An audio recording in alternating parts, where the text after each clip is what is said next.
Hey y'all, I'm Carrie. Hey y'all, I'm Mandy. And this is Monstrous.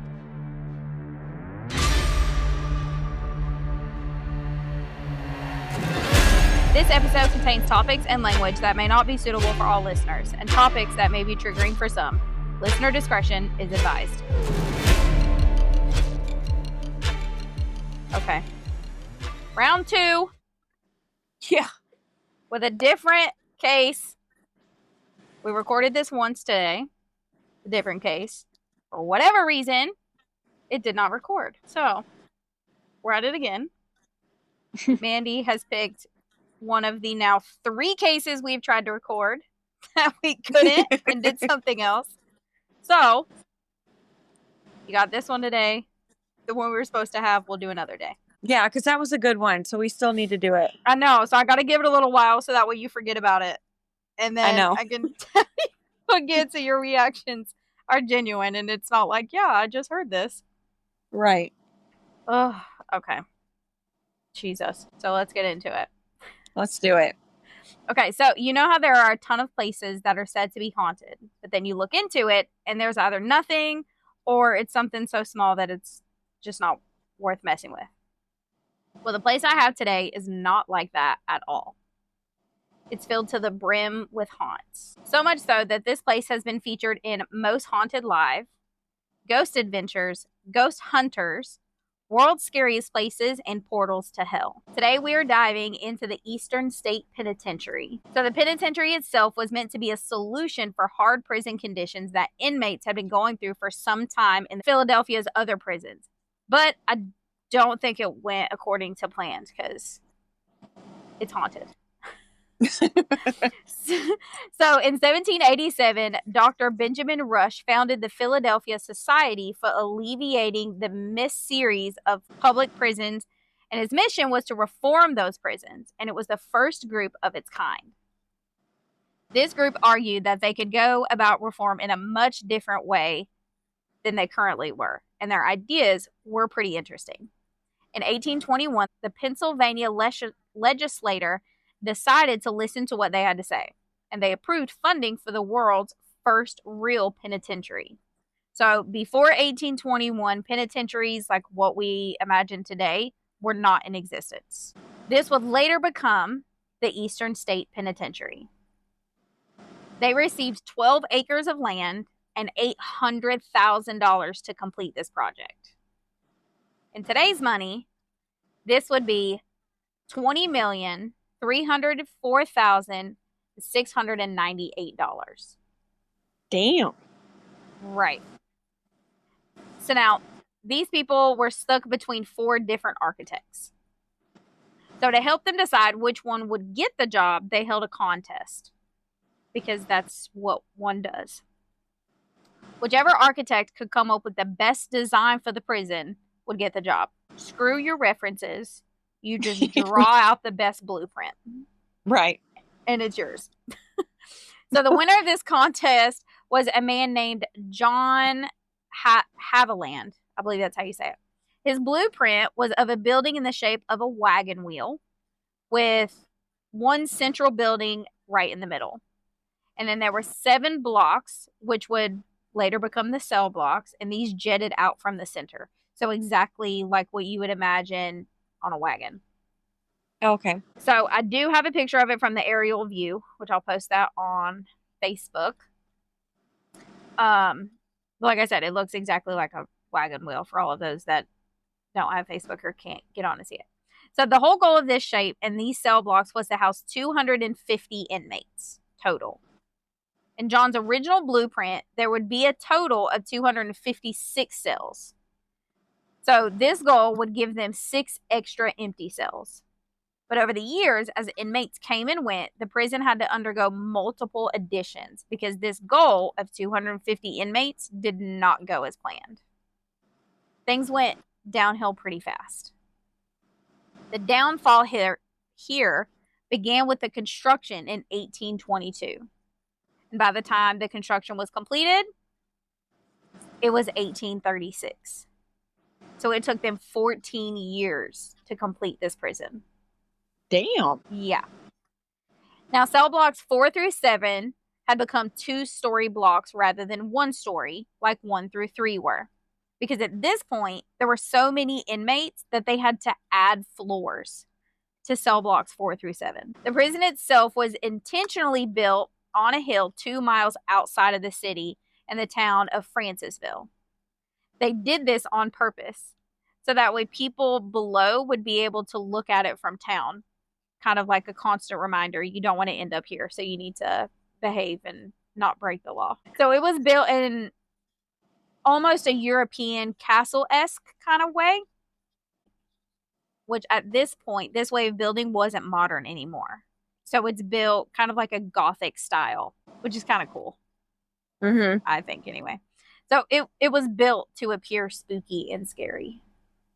Oh, okay. Like, when I think of this type of build and the fact that it's on top of a hill, I think of the Addams Family house. That's what I think of. That'd be cool. Did you know how, like, it was built on a hill above the rest of the town, and it was just creepy? That's what I picture. That's not what it looks like at all, but that's just what I picture. The feel of it. Okay, so like I said, it took 14 years to complete this prison, and that's because they kept having to change things because the inmate numbers kept increasing. But when it was all said and done, there were 30-foot walls built around the building, a 3-story administrative building, there was an intake facility, a kind of laundromat area, a kitchen, a hospital, and a place for the warden and his family to live on site. Not all wardens live on site of prisons, but it's actually pretty common. And so there's warding housing. So that way the warden can quickly respond to emergencies. It helps maintain prison operations, all of that. I don't know how I feel about my family living on the grounds of a prison. Yeah. It depends, like, if it's a maximum security prison and stuff like that. We'll get to what this prison was. But I definitely would not want my family on these grounds. Oh, okay. Yep, I've got a few of the inmates in here. Not ideal. So a little bit of later history about this place. In 1912, the deputy warden's grandson, Henry Inkler, was born inside the prison. I don't know if I'd like that. Yep, there's your 2 truths and a lie. Yeah, most definitely. He would win every fucking time with that one. Oh, yeah. Okay, so you know how they put your place of birth on your birth certificate? Yeah. Well, his didn't have like a hospital place because he was born in Eastern State Penitentiary. And so instead of putting that out, they put ESP. Damn. So this kind of amps up like the safety concern for me because wardens aren't usually the most liked people in prisons. So I feel like your family being there, especially an infant, is a very big concern. Right. But that's just me. So now the Eastern State Penitentiary was the first and pretty much the last of its kind. The system that they tried to use here was referred to as the Pennsylvania system or the separate system. So it was supposed to, quote unquote, bring out the inner light of inmates. I'm going to be the first one to say it, okay? Not everyone has an inner light. We're just going to be flat out honest. Not everyone does. Okay? I mean, look at Ted Bundy. How about Ed Gein? Yeah. Not everyone has an inner light. Okay? So, they had an idea and they ran with it, though, all right? Started out great. They were really trying. But shortly after they begun that run, they tripped and they rolled down that fucking hill that the prison was built on. Just rolled right down it. The way they wanted the prison to work was that the prison was to be silent at all times. You couldn't talk, you couldn't sing, no fighting, literally no noise at all. How you're going to do that with 250 people, I don't know. So each inmate was to be inside their cell 24 hours a day, with the exception of twice per day when they were let out for yard exercise, which was 30 minutes each time. So they were in their cells except for 1 hour a day. Right. And it was only 30 minutes at a time. Could you imagine? When they went outside, could they make noise? I couldn't find anything that said yes or no on that one. Like I looked. I'm like, they're Right. outside. Why wouldn't they be able to make noise? But I couldn't find anything. Everything I said, no noise at all. That's fucking insane. Right. So each inmate had what's called a cell neighbor. Okay. And it would be impossible for every single person to be let out of their cell one at a time for 30 minutes. So for this reason, anytime that a prisoner left their cell for this exercise for any reason, they would take like two at a time because cell neighbors. Then they would cover their head with a hood to take them outside. You're fucking them up more than what they already might be. Pretty much, yeah. Literally, anytime they left their cell, it did not matter what it was for. Covered their head with a black hood. Yeah, no, I'm good. Right. So they tried to play this whole thing off as a good thing. Because if you're rehabilitated and you're released, then by covering your face with this hood, no one would know that you were in prison. I'm not sure how much sense this makes because Kind of a concept, though. Yeah, it's a nice concept. I get the point of it, but it's like, where does everybody in town think you went? Superhero camp? Fuck, I don't know. They went on a nice trip to the Bahamas or something. Right. And then what about your family? Doesn't your family know you're in prison? You would think. Right. Whatever. Me, I think they did it to keep the inmates from being able to figure out the layout of the prison to be able to try to escape. Yeah, I didn't think about that. That's true. Because if your head's covered, you have no idea which direction to go in. Right. Now, the other thing is there was no talking to the other inmates. So not only do you have no idea where you're going ever, you can't talk to anyone, which also keeps you from coming up with an escape plan or doing any other illegal shit together. Right. So I can see the goal. I can see the point of it. But I feel like you're going a little too far. Thinking way too big at this point. So back to their exercise. Okay. Now, once they're done with their exercises, the guards would check the grounds and make sure that the inmate did not leave anything behind. They would be taken back to their cell and then they would bring the next person out. So they're like, we got to check and make sure that they didn't leave no notes or nothing. Right. So the inmates were fed 3 times a day, obviously. And they were actually fed pretty well. But they weren't all led into a cafeteria to eat at once. Which I think that's how they do it now. Yeah, they do. Unless you're in like solitary confinement or whatever. That's basically what this shit is. Yeah. So they also weren't allowed like any front doors on the cells. Then what did they have? So basically it was like, I'm trying to think of an example. You've watched the movie The Green Mile, right? Yeah. Okay. You remember the big heavy metal doors that were on those cells and it just had like that itty bitty slot? That's what they had. Damn. Yeah, so it's really not a door. It's just a cutout of metal is basically what that is. Yeah. So that slot is where the guards would pass their food through. Here you go. So they were fed 3 times a day through this little slot. They were fed mostly meat and vegetables. And they were also allowed to have as many potatoes as they wanted. So, I mean, they ate pretty well. So at the time, the prison did have indoor plumbing and heating, which is crazy because not many places during this time had either one, let alone both. So this was a huge plus for the inmates. But the only light that actually like really came through was through the skylights.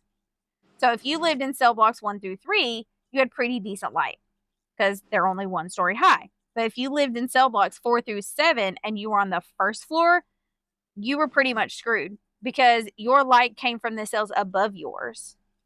Because the cells above those on the second floor were the ones with the skylights. Right. So the only light on the first floor that you got was through the cracks in your cell. That sucks. Right. So all of this sounds crazy. But the goal here was to reform the prisoners and then send them out into the world as productive members of society. They're trying hard to accomplish this, but I don't understand how that is going to be accomplished with this. Right. Now, even though inmates weren't able to leave their cells, they were taught different trades from within inside their cells. They were taught things like cobbling, weaving, canning. They learned how to give haircuts. They were teaching them skills in order for them to provide for themselves once they got out, right? So I know I see your face. For everyone else that is wondering how in the world they were giving each other haircuts if they had to wear those hoods to avoid seeing or communicating with each other. I didn't forget that part. Okay. There was a loophole. They could give each other haircuts. That was it. That's the only time they were allowed to interact. Okay. Which I kind of feel like that defeats the purpose. Yeah. Of the whole hood thing. It does. So when the penitentiary first opened, there was a barber shop in each cell block, and the inmates were supposed to keep their haircut short and neat. So for this, they looked over the rules and allowed all the inmates to be together. But they were kept under very close watch by all the guards. And then every single razor that was used to cut their hair had to be signed in and out every single time they were used. So that way no one could get away with stealing one. So it's all organized. Like, at some point, even the guards trusted the inmates enough to cut their hair. There's no fucking way I'd be doing that. Your face.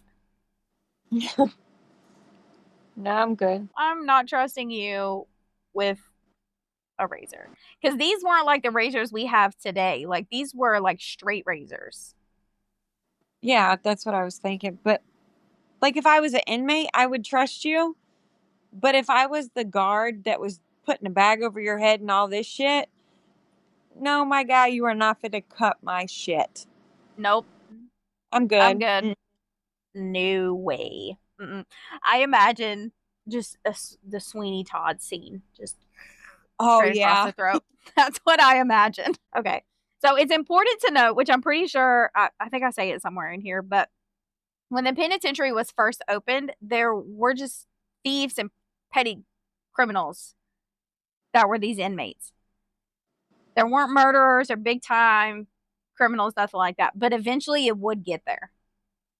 Now, if you talked when you weren't supposed to, or stepped a single toe out of line, broke any of the rules at all, there were several different types of punishments that these inmates would face. So first they would start with limiting your exercise time so you wouldn't get to go outside.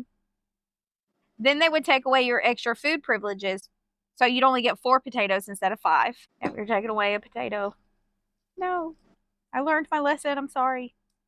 Then the punishments would get worse and worse. So after they take your potato and you keep fucking up, there were cells built specifically for punishment. And these were called the dark cells, which were in block 4 and on the ground level. If you were sent to one of these dark cells, you would walk into a room that was completely painted black.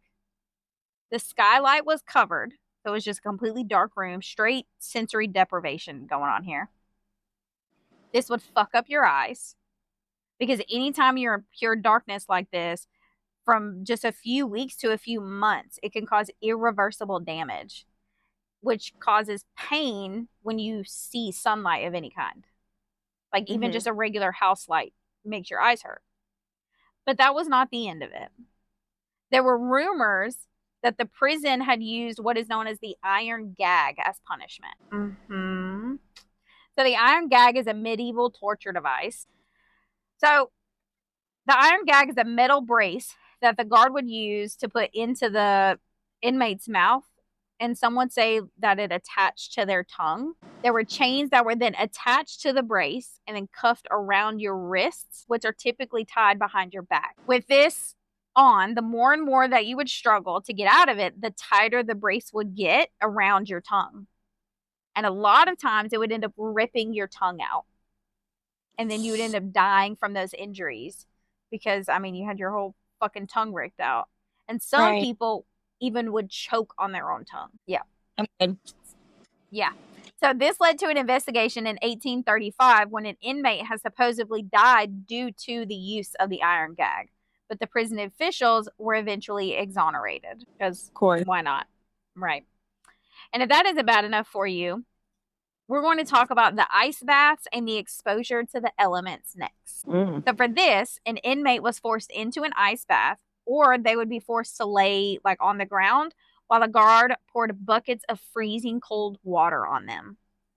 Then they would be taken outside in the wintry conditions, totally naked, and were left out there until ice began to form on different parts of their bodies. That's insane. Yeah, I'm good. Yeah, no. Okay, no thanks. In 1831, an inmate by the name of Seneca Plumley was one of the inmates who had suffered from these ice baths, and he was actually later released from prison not long after his ordeal. So this man was considered incurably insane after he was released. Hell, I bet. Right. Like, I would probably be too. Right. Now we're going to move on to the mad chair. So for this form of punishment, an inmate would be stripped to a chair, which is the mad chair. And it was done so tightly that they would lose blood circulation and they would be left there over the course of a day or two. Damn. Mm-hmm. Some people say there were several instances where inmates' limbs had to be amputated once they were freed because of the lack of circulation. Yeah. So now the final form of punishment they used was just the straitjacket. I feel like we all know what those are. Mm-hmm. So they would put an inmate in the straitjacket, they would gag them, and then leave them in their cell for several days. Damn. If I wasn't crazy before going, I would be crazy by now. Oh, most definitely. You put me in a straitjacket, you gag me, and then leave me in a dark room for days. I feel like anybody would go crazy. Yeah, I'd be done for. Yeah. You would have to put me in a loony bin. Mm-hmm. Now, the prison once had a visit from a pretty famous guy that I'm pretty sure everyone will know. That is Charles Dickens. Nice. So he visited Eastern State Penitentiary in 1842. He was allowed to speak to some of the inmates, and he was said to be so depressed by his visit there and how he saw that the prison was not doing things right at all, that he was like, no matter what their goal was in the beginning, what's going on here is beyond fucked up. He hated the entire idea of solitary confinement, which is basically what this entire prison was. So in January of 1842, Charles Dickens had come to America for the first time. He was here from that January to June of that same year. He would then go on to write a book titled American Notes, which is an account of his visit to the U.S. This book criticizes the vulgarity and meanness that he found within our country, which, same, my guy, same. Right. We live here, and I feel like we're all disgusted by how things are. Mm-hmm. And it hasn't changed much, okay? Now, in this book about the prison, he wrote, quote, "The system here is rigid, strict, and hopeless solitary confinement. I believe in its effects to be cruel and wrong. I hold this slow and daily tampering with the mysteries of the brain to be immeasurably worse than any torture of the body." Wow. Yep. So he's basically saying that, like, yeah, they're fucking with their bodies, right? But what they're doing mentally is way more worse. Mm-hmm. And he's not wrong. Mm-mm. They're screwing these people up mentally so bad. So now, with the horrible conditions that most prisons house, nearly every single prison has escape attempts. And the Eastern State Penitentiary is no different. They had their fair share of attempted escapes, and they had one that was actually completed. So now our first escape artist is William Hamilton. He had been arrested and sent to Eastern State in 1831 for the very serious crime of pig theft, which it's exactly what it sounds like. This man was going around stealing pigs. For some reason, the warden wanted William to be his personal waiter, and William obviously didn't have much of a choice in this matter. So after about a year of serving his sentence for stealing someone's pig, he was given an opportunity to escape when he was waiting for the warden and was left alone. He decided to make a break for his sweet escape. William got out onto the roof and then lowered himself down to the front of the building and then just vanished into the night. Nice. His freedom did not last long, though. He went right back to stealing pigs and was immediately sent back to prison. What is with him and stealing pigs? I don't know. So William ends up back in prison and again escaped in 1837 and again got out successfully, but again went right back to stealing pigs and was sent back to prison. Oh, he deserves to go back at this point. He's annoying me. Like, he did not learn his lesson the first time or the second time. Right. Like, you're done, my guy. Now, I don't want to blame anyone, but guards, this is your entire job. That is the whole reason you're there. And he already did it once. So why would you give him the opportunity to do it again? Right. Makes no sense. But on the other hand, in the 19th century, the guards at Eastern State Penitentiary were working 12-hour shifts 6 days a week. So they were exhausted. And by this point, I think they were all just kind of checked out. There was a ton of tension between the inmates and the guards for very clear reasons. Then, in 1884, the prison had its first guard murder, and those tensions got even worse. So Michael Doran was making his normal rounds one night when an inmate, Joseph Taylor, had come up behind him and started bludgeoning him to death with a metal bar. Then, once he was finished, Joseph turned right around and walked back to his cell, got into bed, and just went to sleep. Yep. Well. Yep. And this is where the first haunting of Eastern State comes from. Because now, in that very cell block, people say you can hear the guard walking around, his keys jingling, and a metal bar clanging. So now going back to 1877, by this year, there was a need to add more cell blocks. So remember, originally there were 7 cell blocks built. Now they're going to add more on top of those ones that are already there. So the warden at this time was Michael Cassidy, and he had changed quite a bit around here. He let go of the reins a little bit and lifted a lot of the rules. He believed that if you treated inmates like humans, then maybe they would act like humans when they're released back into society, which, duh. Right. He's like, this shit is not working. So rather than pouring ice over people and strapping them to chairs, let's do things a little different.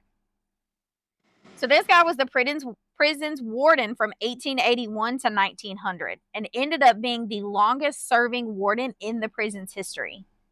So he must have been doing something right at some point. So Cassidy was the one that had designed the new cell blocks. These would be cell blocks 8 through 11.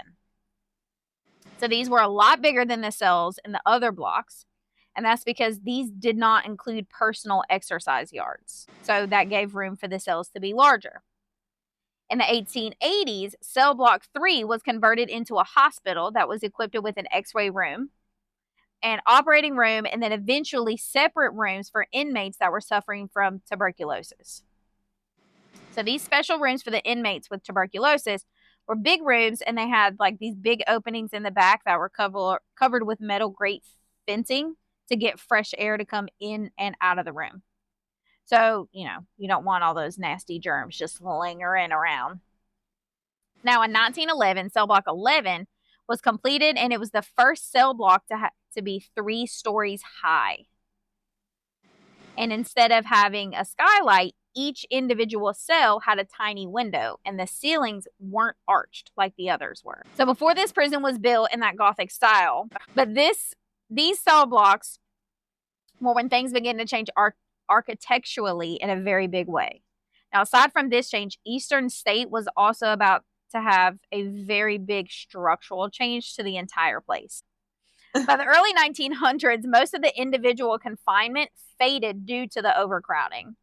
They're like, these inmates cannot have their own rooms anymore. We got to put people together. Way too many motherfuckers in here. So now with all this, with all these people, they begin using, having classrooms, workshops. They're working together now. They're living together. They're learning together. They're now starting to earn wages and just being people, just in, a different way than we do, obviously. Now, eventually, they would go on to build baseball fields, a basketball court for the inmates to use. Down the line from here, the inmates would even go on to form teams and play games against each other. So it's starting to kind of sort of develop into like what prisons are today. So now with all these people now in prison, they couldn't have them eating in their cells anymore because, mess, bugs, rats, we don't want all that. So in January of 1924, the dining hall was opened And for holidays and special occasions, they would let the inmates decorate the tables and the halls and all of that. So now the location of the dining hall was where some of the exercise yards were once located. There really wasn't much room in the dining hall. It's just very narrow, kind of like a very narrow hallway. And by this point, the prison was overfull. It was suffering from overcrowding issues badly, which made it difficult for the guards to monitor the dining hall like they needed to be when all the inmates were together. And this is terrifying because by 1928, there were 1,753 inmates housed in Eastern State. Holy shit. Remember, when it was first opened, it was only supposed to house 250 people. 92 years later, it is 7 times that amount. Yeah. So now at this point, a majority of these inmates housed in Eastern State are in prison for murder. So rather than just thieves and petty criminals and fraudsters, instead we have murderers, rapists, armed robbers, and so on. So it went from housing pig thieves to housing the big dogs. Right. So Eastern State was actually the home to both men and women for a long time. So the women were obviously kept away from the men for obvious reasons. And then sometime in the 1920s, they were transferred to a different prison, officially making Eastern State a male-only prison. Each gender of inmates still found a way to write and send letters to each other. Now, there was one woman that did remain in the prison, and she was in prison for poisoning her husband. Yep. Shit got real quick here. Now, even with the removal of the female inmates, there were still well over 250 inmates housed in Eastern State. That's insane. And even though there was a decrease in the prison population, there was still a need for specific rooms that would be set for specific purposes. But they would, of course, still need solitary confinement. So cell block 13, which was built sometime between 1911 and 1926, became those solitary confinement cells. There were 10 blocks in cell 13, and they were very close together. Each cell was about 4 foot by 8 foot, and floor to ceiling, it was 8 feet high. So very tiny. Each room had one hole in the wall and a radiator. And if the guards wanted to be assholes, they could turn those radiators up so high that it felt like you were suffocating. Ooh. Because they controlled the radiators on the outside. Right. And then on top of that, each inmate had to sleep on an iron bed with no mattress. Yeah. So, if they really wanted to be dicks, your room's hot as hell, you have no air to breathe, you're basically suffocating, and then every night you have to lay on this hot-ass iron bed. Then you have no source for light. Now, depending on which prisoner ended up in solitary, they could end up here for up to a month. Damn. Yeah. So now we're going to jump to the future a little bit to 1953. This year, the prison underwent one of the many state's investigations. And they were told that the cells they had been using for solitary were inhumane and that they needed to be destroyed. 6 years later, in 1953, cell block 15 was finally finished. So we started out with 7 cell blocks. Now we're up to 15. So 9 out of the 10 solitary cells in cell block 13 had been destroyed. But it took them several years to do it. And even though they were told to get rid of all of them, they kept one of them. Because can't nobody ever fucking listen. So by this point, the prison had doubled in size compared to what it was when it was first built. And the prison that John had when this whole thing took off was completely gone. The prison grounds were more like a giant labyrinth hidden behind 4 stone walls and an iron door. Now, when cell block 14 was built, they put hidden cells underground. Yeah. Now, the cell block had actually been designed by a prisoner that had gone to Harvard and then just apparently decided to live a big old life of crime and end up in prison. Now, they let this guy do this because at some point, they decided that they had spent way too much money on building the prison. So they were like, okay, let's just let this guy do it. We got free labor, free blueprint, all that. We don't have to pay for shit. He's smart. Let him do it. So this guy designed it and the other prisoners built it. That's insane. Right. Crazy. And it's even more haunting once you know what's underneath cell block 14. So this cell block was completed in 1924 in the midst of the overcrowding issues. This was when they came up with the idea of Klondike cells. Now, these cells were specifically built for punishment, and they were underground. These cells were the size of a tomb, and the prisoners would be held in these cells underground for weeks at a time. It's horrible. So these cells, right, like how I get they're in prison, but guys. Right, they're so humid. Right. These cells were discovered during yet another state investigation, and the prison was barred from ever using them again. But I feel like they probably continued to use them because it would later come out that they continued to lie about a lot of things that they said they weren't doing that they actually were. So this cell block became one of the most crowded blocks in the entire prison. At one point, this block held 112 cells. Wow. And just this block was extremely crowded. Yeah. So now we're going to jump ahead to 1937. And this is when they add yet another structure to the prison. And this time it's out front. So they added what is called a barbican. This was built to heighten the security of the prison because things inside were getting increasingly more and more violent. It was getting wild inside those walls, all right? By this time, there had already been a prison riot because of low wages, because they obviously weren't paying them what they were supposed to be. They had a fire be set multiple different times. People were stabbing each other. They were all getting antsy and a little wild in here. The barbican and the addition of a metal door ultimately cost the prison $25,000. Wow. Yeah. Which I think was definitely needed because before the metal door was installed, it was just like a big giant wooden door. So this metal door was able to be electronically opened from a control panel inside the warden's quarters, which it's weird. Like, I'm surprised that they had this back then because it's 1937. But they did, apparently.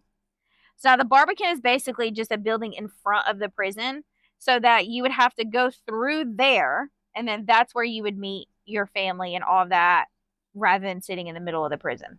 So now one of the events that most likely prompted the barbican and the new metal door was the escape of Leo Callahan. So we're going to get into some of the people that were housed here. So Leo Callahan was sent to Eastern State Penitentiary in 1928 on charges of assault and battery with intent to kill. Now, by July of 1923, he had seen enough of prison, and he decided that he was going to test the theory that this prison was inescapable. He was like, bullshit, hold my drink and watch this. I got it. So he was friendly with another prisoner named George Brown. George Brown, before he was in the penitentiary, was actually a carpenter. He was the one who had designed the 30-foot ladder that he, Leo, and 4 other inmates would use to escape. And he had designed the ladder so that it would be easily concealed. And it's really not as hard as you think, because he simply made it to where the ladder was in pieces. So it was broken down into 5 6-foot segments so that when it was time to escape, all they had to do was piece it together. They put it up against the wall and simply climbed over it. This was after they overpowered one guard, made their way to the eastern wall, because apparently that was the easiest one to climb, and that was it. They were just gone. Now, every single member of Leo's team was eventually found at some point and brought back to prison. That is except for Leo, making him the only prisoner in Eastern State Penitentiary history to successfully escape. Damn. Yep. Throughout the years, there would be several more attempts. Actually, over 100 people would try and fail to escape at some point. Now, there's one big escape attempt that I'm going to tell you about. I have to introduce you to the 3 main key players here, though. So we have William Francis Sutton, who got to Eastern State Penitentiary in 1934. He's one of the world's most famous bank robbers. Then we have Frederick Tenuto. He worked as a hitman for the mob, and he was known as the Angel of Death. He was sent to Eastern State in 1938 after he was convicted of murder the previous year. And lastly, we have Clarence Kleindienst, I think is how you say it, who many believe is the mastermind behind the entire escape. Now, Clarence, before he was in prison, was a stonemason and a plasterer. He ended up in prison on charges of forgery, bribery, and larceny. This guy was in cell number 68 at Eastern State. And allegedly, before it was his cell, it was a storage facility in the prison. He had convinced the guards and the warden to let him clean up the cell and then let it be his. Originally, in his face. Yeah, I'm not sure exactly how he convinced them, but he's like, hey, this storage closet over here looks like it'd be a great cell for somebody if only they would clean it up. Right.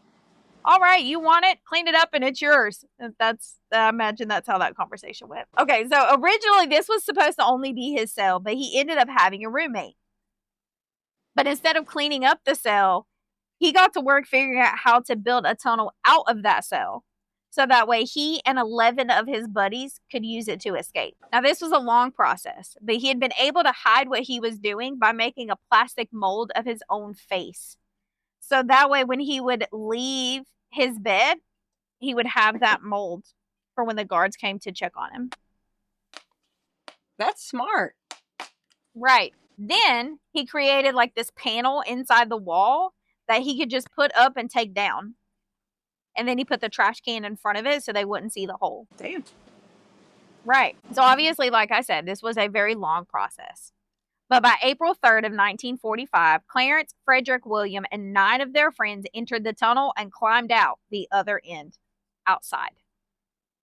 This tunnel was 15 feet down, 97 feet out, and there were electrical lights hung out throughout the entire thing, as well as fans along the way, so that way they wouldn't get too hot. They were smart. Right, this thing was fucking elaborate. There were at times where all of them had been completely underwater. There were other points where the tunnel was only 18 inches wide. Yeah, like I'm not claustrophobic, but I feel like this would make me be claustrophobic. I am claustrophobic. I'm good. Now, eventually, though, they did make it out. Clarence, the mastermind behind all of this, he landed himself back inside pretty quick, like just a few hours after escaping. The police found him 2 blocks from the prison. Wow. That sucks. Right. Now, William Sutton, though, was the first that the police found.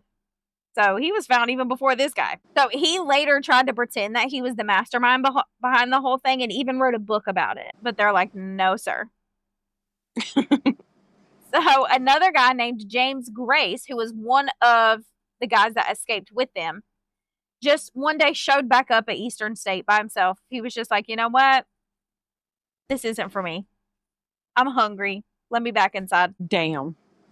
Yep. Now, finally, Frederick Tenuto was found with one of the other escapees. His name was John Bocce Van Zant, and they were the last 2 to be found.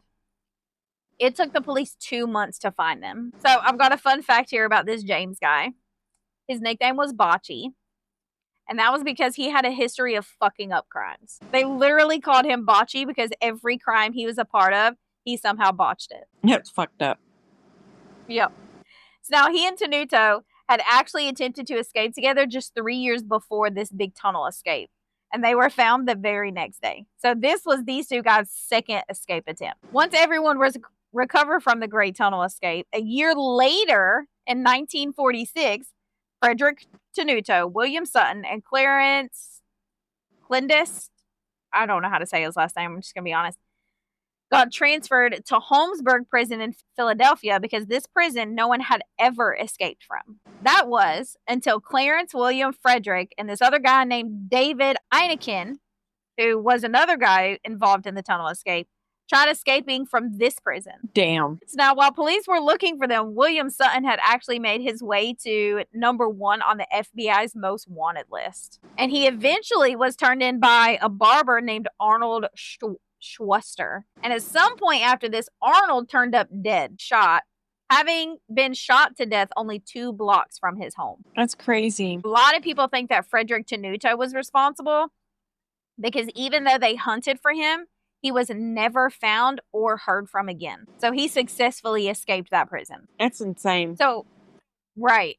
So another fun fact here, in 2006, archaeologists revealed that the tunnel used for their escape was still intact. Oh, wow. Prison officials had said that they had blocked both ends of the tunnel and filled the tunnel in with ash. But they didn't do that because in 2006, they found evidence of the fans still in there. They saw remnants of the lights, the panels, everything. Surprise, surprise. Right.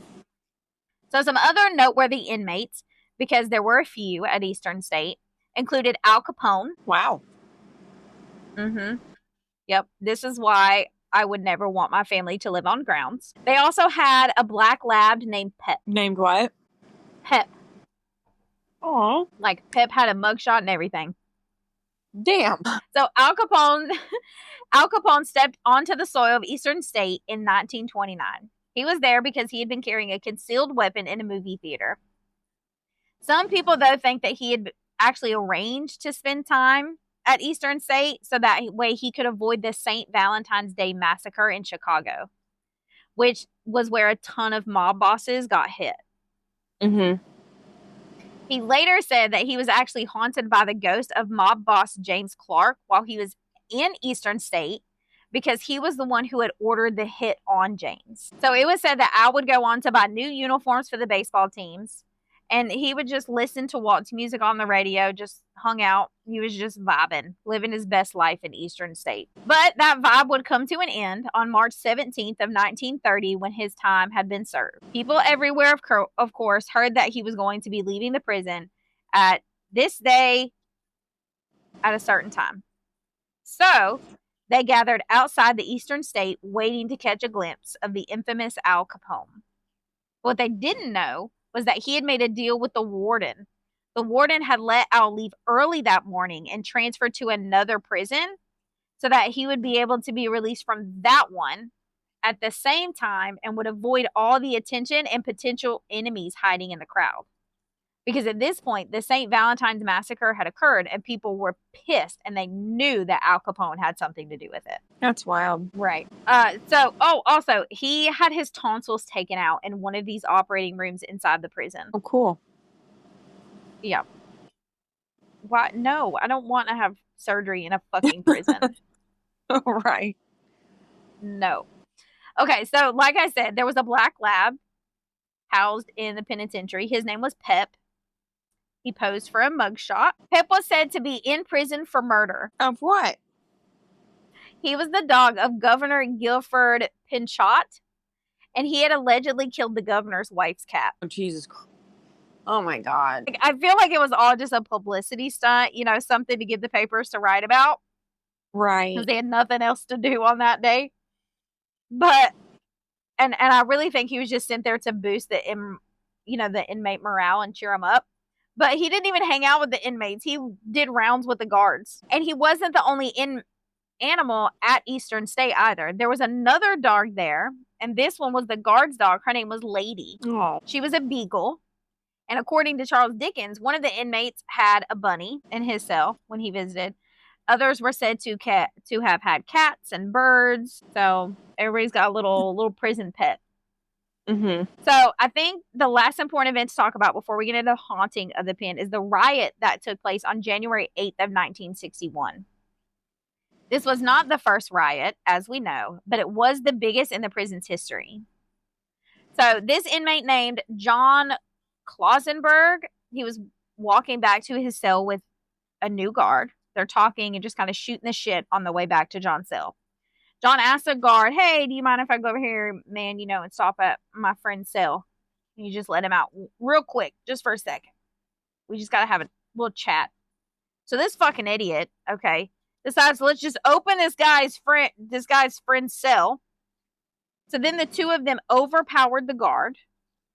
And eventually 800 prisoners ended up being free from their cells and started trashing the prison. Holy shit.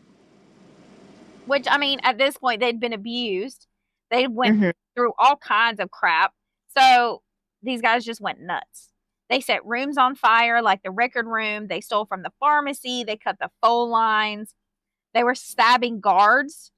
They were beating them up, stealing the guard uniforms and putting them on themselves. So it became a situation where, like, who is who? It got so bad that the city police, the state troopers, and the deputy prison warden himself had to mastermind an operation in the middle of this entire thing just to figure out how to take power back. So they came up with a plan that they called Operation Prison Breakout. And eventually they were able to regain control of the prison. But for a little while, there were guards locked in cells with prisoners because the prisoner had stole guard uniforms, so they didn't know who was who. Mm-hmm. So they just had to lock everybody in cells together until they were able to figure it out. That's wild. Right, this is like the orange is the new black type shit going on. Mm-hmm. So Joseph Barley was working as deputy warden that day, and he was credited as being the mastermind behind Operation Prison Breakout. So he kind of helped, gain the control back. Later, he would become warden, but not before the district attorney announced that the prison was in danger to everyone in the city nearby. Nah, shit. I think we're all aware of that. So it would later come out that the goal of this riot was just another prison escape. Damn. Some of the prisoners had come up with the idea that everyone would be distracted while they headed down to the garage on site and stole a truck to leave. However, when they got to the garage, the city police had already arrived and the police took them into custody. Didn't work out, my guy. No. But by the time this happened, prisoners were armed with meat cleavers. Shit. So they weren't just walking in there. But No. None of the prisoners were killed during this riot, by the way. One of them, however, was left with a fractured skull. Ooh. Like, his family was brought into the prison to say goodbye. He was given his last rites and everything because they didn't think he was going to live. But then, miraculously, he survived. Mm. Then finally, 10 years later, so 1971, the prison was officially closed. Nice. Like, it took you forever. Mm-hmm. So all the remaining inmates were moved to the state correctional institution at Greater Ford. And for a long time, people had different ideas about what they should do with the building. Then some suggested that they should just build condos there. No, I'm good. Let's just turn this prison into condos. No big deal. Okay. So for a long time, the building ended up being abandoned. Nobody could decide what to do with it. And eventually, it was declared a semi-ruin. Then in 2000, it was added to the list of the 100 most endangered sites by the World's Monuments List. Now, in 2002, it was actually removed from that list, and eventually the site became a museum. It took a long time to preserve the building, and the whole idea was never to restore it back to its original. They wanted to preserve it the way it was and make it a museum. Now, while people were working on that, there was a story that emerged. There was a man named Dan McLeod, who was a city worker, and he was working on the project to get it up and running. While he was there, he realized that there were a whole bunch of feral cats living inside the building. Just a colony of fucking cats. So this man took it upon himself to go 3 times a week to feed all the cats. Now, he passed away in 2003. But in 2004, this artist named Linda Brenner made an art installation called Ghost Cat, and it was installed in the museum in 2004 in the memory of not only the cat population, but Dan himself, the cat man. So now that you know the history and a cute little story, I'm going to tell you about the haunting. So each cell block seems to offer something a little different. Cell block 12 is often brought up by haunting experts. There have been many reports of people hearing echoing voices, strange clanking, and seeing apparitions of shadowy figures. Others have claimed to hear disembodied voices, creepy whispers, and an overwhelming feeling of dread. This block is a popular spot that many investigators visit while touring the penitentiary. Some videos captured that you can find on YouTube by visitors have shown the apparition of a man walking through the cell block. We should go visit it. Well, you might change your mind. Oh, okay. Because this is all, it's all lighthearted, right? Right. Cell block 4 is said to be the scariest of them all. When the prison was totally abandoned and they were working on it, getting it together for the tours and all of that, they had to hire a locksmith. This man's name was Gary Johnson in order to actually get into cell block 4 because it was locked. So while he was removing the lock, he said that as soon as he removed it, he felt a sudden force take over his body, and he felt as though he was being held up, like he could not move. He said he felt very negative and horrible and that this force would not let him go. Then all of a sudden in front of him, there were swirling faces on the walls, and one of them was calling his name. Oh. Those who visit cell block 4 have claimed to see chilling visions of ghostly faces that appear to be deeply tormented. Some have said that these faces beckon them over to get a closer look. Along with those macabre images, people have also reported hearing strange noises as well as feeling that same sense of uneasy and being unwelcome that Gary Johnson did. That's crazy. Yep. Do you still want to go? I think it'd be interesting. I don't know when I got there how Right. I'd feel. Right. We're not done yet, though. So next is cell block 6. Here it is said that you will see shadowy figures dart along the walls or appear and fade quickly across them. The spirits appear as haunting black silhouettes. However, they're not confined to this one specific area, and they have been seen making their way along the walls throughout the entire penitentiary. Damn. Yeah, so you just have black figures just following you everywhere. Yeah, no, I'm good. Right, exactly. Now, people say that when you go on tours, there's towers that used to be used as lookouts over the yards. So the watchtowers. People say that on tours, if you look up, you'll still see one of the guards standing inside the watchtower. Yikes. Yeah, no thank you. Now, for the prison cell blocks as a whole, visitors have felt a great darkness that they can't explain. People have mentioned hearing strange voices, feeling cold spots in certain areas, and even the feeling of being touched or scratched by a dark entity. Oh. They say you'll hear screaming and yelling inside the prison, that you'll hear the rattling of bars and keys. That's creepy. Mm-hmm. It was so bad that up until 2008, you had to sign a waiver to enter the building. Damn. Really? They said that it was because the risk of harm, because the building was old, there's asbestos, it's falling apart. Yeah. I think it was a waiver for the fucking ghosts. A ghost waiver? Yes. You get possessed or a ghost harm you, we are not responsible. You're on your own, my guy. Pretty much. But despite the danger, people go on tours and they hear all of these things.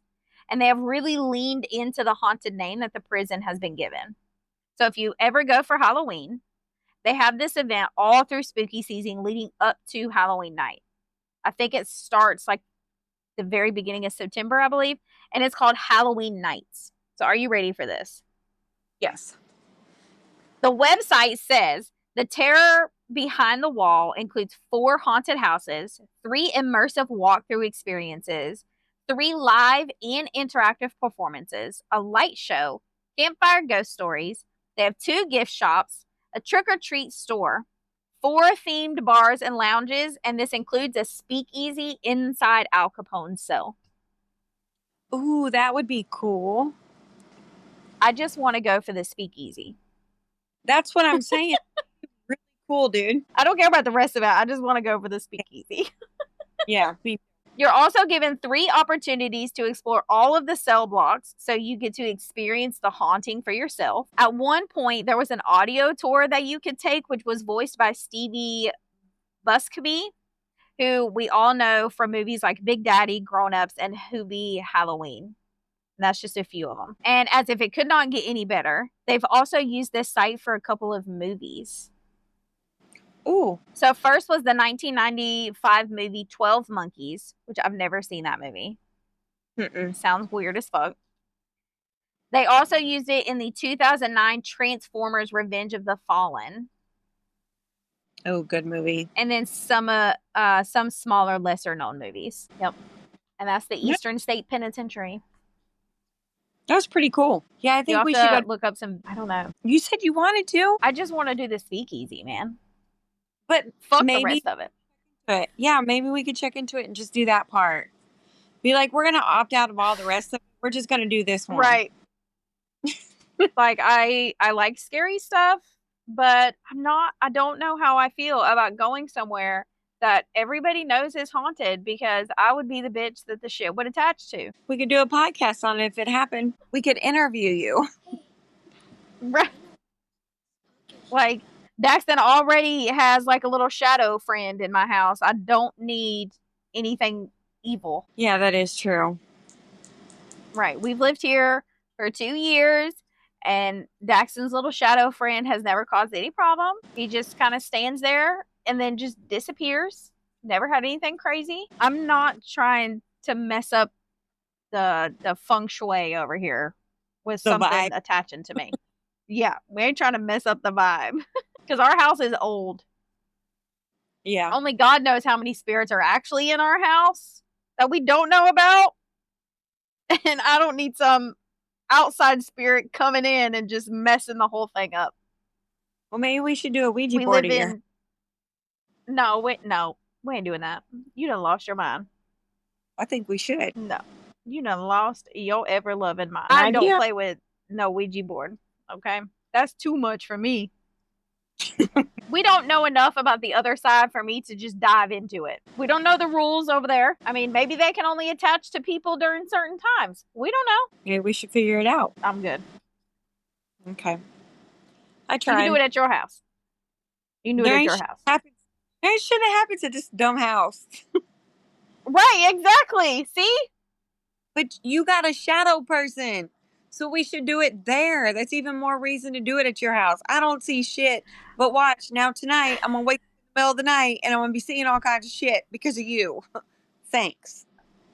What if my shadow person, well, it's not my shadow person, it's Daxton's shadow person. He's the only one that's ever seen it. What if his shadow person then gets mad and then starts acting crazy? I don't know. I'll be at home after we do it. See? You'll just have to videotape it and show me. What if he like attacks Daxton in the middle of the night or something? Or it. I don't know if it's a he or a she. Now, see, you had to say some shit like that. See? Now, He's the only one that can see it. I can't do that to Daxie. See? You'll make his friend not his friend no more. Right. I don't know if that's what Dax was telling. That's what Daxton was telling Bryce about earlier. Oh, really? Mm-hmm. Yep, that's what he thinks it's the lady that you saw in the house. Her older son that passed away, that drowned in the pond. He thinks that it's him. Oh, that's and that sad. He's like just attached to this house because he grew up in this house. Right. Could be. Yeah, it's fine. That's why I told him. I was like, could be. Yeah. Bryson said that's creepy. Yeah, he's only ever seen him at night when he was going to bed. When we first moved in, it scared the shit out of him. Like, he did not want to sleep in his bedroom because it freaked him the fuck out. Oh, I bet. Yeah, scared the shit because he had never... The only thing that he said he had ever seen before was my grandma, who would come to him in his sleep. Right. My dad's mom. And then he seen that and he was like, it's just a black figure. And I'm like, what the fuck? Like, I'm like, oh. So we went up to the, what is that shop up here? The gypsy store up here. Uh-huh. Holistic Gypsy, that's what it's called. We went up there and we got some sage. And we explained to him what it was. Sage, it gets rid of bad spirits. So if there's anything still here after we do it, then it's not bad. Right. So we opened all the windows, opened all the doors, saged it, because that's what you're supposed to do. So we did all that, and then he still sees it. So he's like, well, it must not be bad. So now he's fine. That's good. Yeah, and I mean, we've lived here for 2 years, and nothing's ever... So it must not be bad. Right. He's like, it doesn't talk to me. It just kind of stands there. He said it kind of waved at him one time, and then it just vanished. I'm like, okay, whatever, I guess. That's crazy. As long as it's not mean, I guess we can live in harmony. Right. Once you start being mean and we have some problems, then you're going to have to go. Right. You're out. Evicted. Right. Okay. I don't think anybody cares about Daxton's little shadow. Never know. But that's it. That's all we got. Eastern State Penitentiary. Done. Finally. After the... Yep. This is the right. 4th time trying to record this one? Yep. And we finally got it done. Yep. Yeah. Finally got it. Hopefully it recorded. Oh, God. I'm going to be so mad if it did not. If it did... so pissed. I'm done.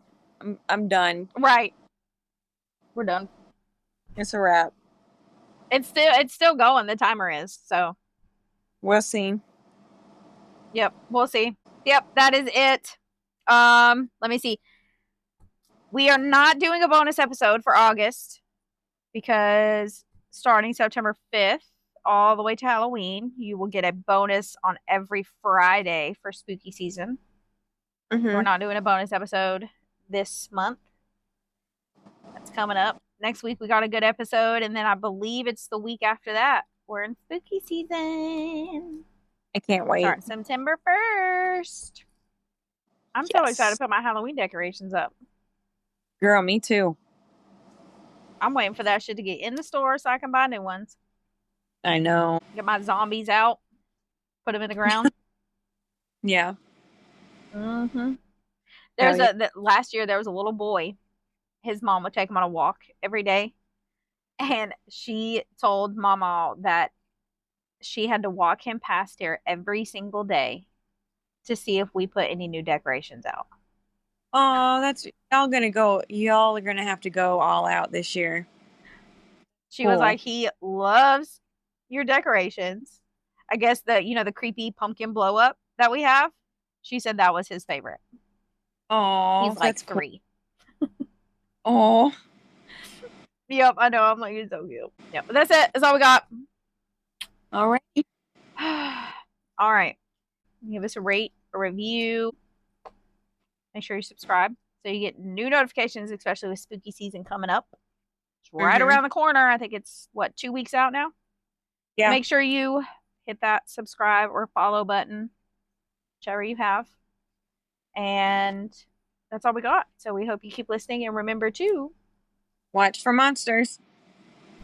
and don't kill people. Bye, y'all. Bye, y'all.